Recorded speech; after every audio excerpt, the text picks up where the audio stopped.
अस्सलाम वालेकुम students, welcome my channel. सो बहुत सारे स्टूडेंट वेट कर रहे थे एसएमएस एसआईटी की एडमिशन 2026 का। बहुत सारे स्टूडेंट को ये था माइंड में कि नवंबर या दिसंबर में इनकी एडमिशन अनाउंस होगी, लेकिन इस बार उन्होंने जुलाई में एडमिशन अनाउंस कर दी है। ओके। अब इस वीडियो में आपको हम कंप्लीट डिटेल के साथ बताएंगे कि इसमें कौन कौन से डिपार्टमेंट है और कौन सा स्टूडेंट किस डिपार्टमेंट में अप्लाई कर सकता है, इसका फॉर्म आप ऑनलाइन किस तरह फिल कर सकते हैं और इसके लिए एज लिमिट क्या है और कौन कौन से डिपार्टमेंट मेंशन कर दिए मैंने, और इसका ऑनलाइन फॉर्म किस तरह फिल कर सकते हैं। बहुत ही इंपॉर्टेंट चीज़ है ये, ठीक है।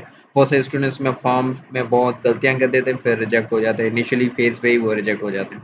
तो बहुत सारी चीज़ें इस वीडियो में बताऊंगा, तो मेक श्योर वीडियो को इन तक लाजमी देखो। चैनल पर नहीं तो चैनल को लाजमी सब्सक्राइब करना, क्योंकि एस के रिगार्डिंग प्रिपरेशन के रिगार्डिंग एस की प्रिपरेशन और भी मजीद वीडियो इसके चैनल पे आएंगे।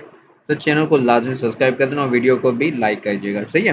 तो स्टार्ट करते हैं। तो पहले हम आते हैं इसके डिपार्टमेंट में, कौन कौन से इसके डिपार्टमेंट हैं, ठीक है। इसके डिपार्टमेंट पहले तो हम B S in medical technology बात करते हैं, जो कि 4 इयर्स का प्रोग्राम है। इसमें आप एडमिशन ले सकते हो, अंडर ग्रेजुएट का ये डिग्री प्रोग्राम है, ठीक है।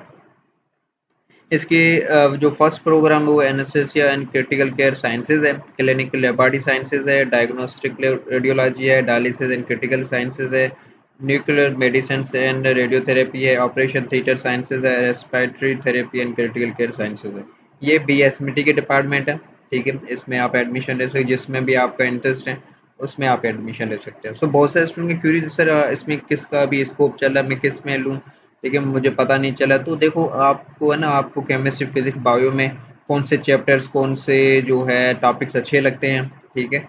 और फिर आपका इंटरेस्ट किस में जा रहा है, तो वो भी देखना है। और फिर आप जाओ जीपीटी पे सर्च करो कि ये मुझे ये जो चैप्टर्स हैं, ये चीज़ें मुझे समझ में आती है, तो इसके रिगार्डिंग ये जो है डिपार्टमेंट कौन सा सूटेबल मेरे लिए रहेगा, तो आप फिर वो बता देगा, तो वही आप चूज़ कर लेना। अगर आपको कोई इशू आ रहा है तो समझ में नहीं आ रहा किस में अप्लाई करना, ठीक है, वरना आप सीनियर से या फैमिली से कंसल्ट करके फिर आप अप्लाई कर सकते हो, ठीक है। बहुत से स्टूडेंट का ये यहाँ पे फंस जाते हैं कि किस में वो अप्लाई करें, ठीक है ना।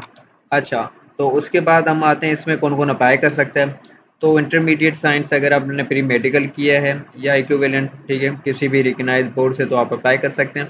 मिनिमम आपके 60% मार्क्स होनी चाहिए इन इंटरमीडिएट, तो ही आप अप्लाई कर सकते हैं। और मैक्सिमम आपकी एज 22 ईयर्स होनी चाहिए, उससे ज़्यादा नहीं। अगर आप 22 ईयर्स अब एक दो दिन भी ऊपर हैं तो फिर भी आप अप्लाई नहीं कर सकते, क्योंकि उनके फॉर्म में एज लिमिट का ऑप्शन हो। जब भी आप एज दोगे तो वो बता देगा, जब आप अपनी डेट ऑफ बर्थ दोगे, तो अगर आप 22 ईयर्स के अंदर आए तो वो आगे आप फॉर्म को प्रोसीड कर पाएंगे, अदरवाइज वहीं पे वो फॉर्म आपको आगे बढ़ने नहीं देगा, ठीक है ना। तो ये इशू होता है। अच्छा, उसके बाद permanent residence of Sindh will be preferred, मतलब कि जो सिंध के स्टूडेंट है, ठीक है, डोमिसाइल जिनका सिंध का है, तो वो ज़्यादा प्रेफर्ड किया जाएगा। इसका मतलब ये है कि दूसरे जो है प्रोविंस वाले भी अप्लाई कर सकते हैं इसमें, ऐसा नहीं है नहीं कर सकते, लेकिन सिंध जो डोमिसाइल रेजिडेंट्स हैं तो उनको ज़्यादा वो प्रेफर करेंगे, ठीक है। तो ये बात होगी। बाकी जिनकी रिजल्ट नहीं आई है इंटरमीडिएट में, अभी जिन्होंने एग्जाम दिए हैं 2026 के, उनके इंटरमीडिएट रिजल्ट नहीं है तो वो अप्लाई नहीं कर सकते। जिनके पास भी इंटरमीडिएट की मार्कशीट है तो वो अप्लाई कर सकता है इसमें, ठीक है, ये बात क्लियर है।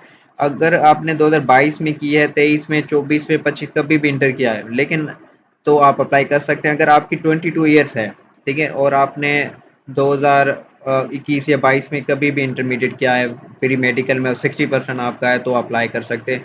ऐसी कोई बात नहीं कि अब सर मैं 2023 वाला हूँ या वाली हूँ, मैं अप्लाई कर सकता हूँ या नहीं, तो ऐसी कोई चीज़ यहाँ पे लिमिट नहीं है, ठीक है ना। तो आप अप्लाई कर सकती है। अब बस ये जो कंडीशन ऊपर ये अगर आप पे है लागू होते हैं, अगर इसमें आप पास हो जाते हैं तो फिर अप्लाई कर सकते हो, ठीक है। एज का बहुत सारा इशू होता है, तो ख्याल रखना, एज 22 होनी चाहिए आपकी, ओके। उसके बाद बीएससी नर्सिंग, जिसमें सिर्फ फीमेल ही अप्लाई कर सकती है, मेल अप्लाई नहीं करती, ठीक है। और इसकी इंटरमीडिएट प्री मेडिकल के स्टूडेंट होना चाहिए, ठीक है, और किसी भी रिकग्नाइज्ड बोर्ड से पास आउट, और 50% इंटरमीडिएट अगर आपके मार्क्स हैं तो अप्लाई कर सकते हैं। जेंडर सिर्फ फीमेल ही इसमें अप्लाई कर सकती है।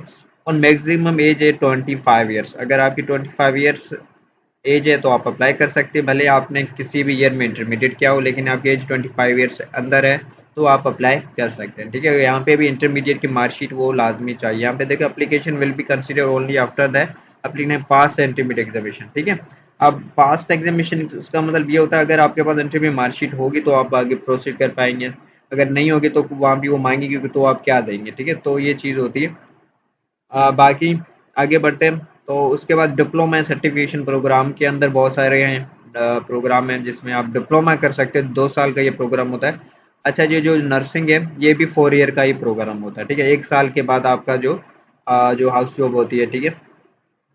अच्छा, उसके बाद जो बीएसमिटी का 2 साल का जो सर्टिफिकेशन प्रोग्राम है, ठीक है, 2 साल का, उसके अंदर भी बहुत सारे डिपार्टमेंट्स हैं। Anaesthesia, critical care, dialysis and nuclear medicine, operation theatre, radiology. तो इसमें भी आप अप्लाई कर सकते हैं, ठीक है। और इसमें क्या है, इंटरमीडिएट भी आप प्री मेडिकल के हैं तो अप्लाई कर सकते हैं, 50% मार्क्स हैं तो अप्लाई कर सकते हो। और सिर्फ इसमें मेल ही अप्लाई कर सकती है, फीमेल इसमें अप्लाई नहीं कर सकती, ओके। और मैक्सिमम आपकी एज 20 ईयर्स होनी चाहिए, ओके। और ज़्यादातर प्रेफर सेंट्रल डोमिसाइल वालों को किया जाएगा। और वही बात है, इंटरमीडिएट आपके पास मार्कशीट में होना चाहिए, अदरवाइज सही नहीं होगा, ठीक है। तो ये बात हो गई। उसके बाद हम आते हैं सर्टिफिकेशन पे। नर्सिंग असिस्टेंट की 1 साल की प्रोग्राम होता है। तो यहाँ पे भी वही प्री मेडिकल स्टूडेंट होना चाहिए, इंटरमीडिएट की 50% होने चाहिए, और मैक्सिमम एज आपकी 20 ईयर्स होनी चाहिए, और रेजिडेंस ऑप्शन होना चाहिए आप, ओके। और यहाँ पे वही सही नोट है। उसके बाद हम बात करते हैं, इसकी जो लास्ट डेट है वो 10 अगस्त है, ठीक है। और सबसे नीचे आते हैं तो अगर यहाँ पे आप देख सकते हैं हमने ये दिया है। तो अगर आप इसकी ऑनलाइन एंट्री टेस्ट प्रिपरेशन कर देखो, बहुत ही टाइम कम बचा है, 10 अगस्त इसकी लास्ट है, और सितंबर के फर्स्ट वीक के अंदर इसकी जो है एंट्री टेस्ट अनाउंस हो जाएगी, आई थिंक सो, ठीक है, इन माई ओपिनियन। तो आपके पास सिर्फ 1 मंथ है। तो हम इसकी लास्ट डेट 10 अगस्त है, उससे पहले आपको अपना फॉर्म फिल करना है। बहुत से स्टूडेंट को क्या फॉर्म फिलिंग में इशू आता है, तो हमारी टीम भी आपका फॉर्म फिल करके देगी, जस्ट लिटिल बिट अमाउंट आपसे लेगी एंड आपका फॉर्म फिल करके देगी, ओके। तो आप